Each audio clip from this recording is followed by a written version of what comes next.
Basta nasa inyo yung number ko. Saan mo ako yung number ko?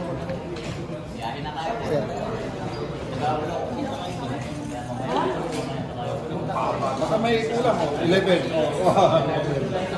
Open ka ba? Buwan. Pero sundalo pa rin sila. Mapatawad, balik sa servisyo kung hindi man. Dahil talaga, hanggang ngayon, sa reunion ko pa rin sila. Kung sa Mindanao, baka mga ibang units ko sa Luzon o sa Luzon.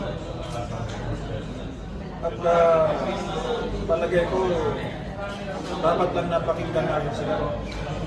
Dahil ito na nga, meron na silang sinasabi di.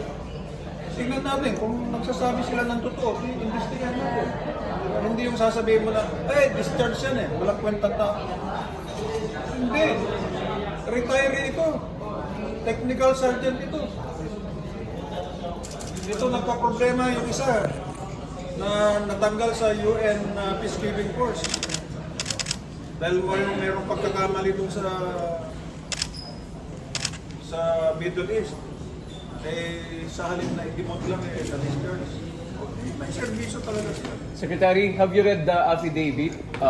Yes. Tagalog at saka English version. And kayo po ay naghahayag ng suporta doon Yes. sa kanilang affidavit? Full support ako. Full support ako sa kanilang pagsasabi at full support din ako sa kailangan na pag-imbestiga. Huwag nating hayaan na hanggang doon na lang complaint. Kailangan imbestigahin natin kasi napakaraming lead na ibinigay nila. Diba?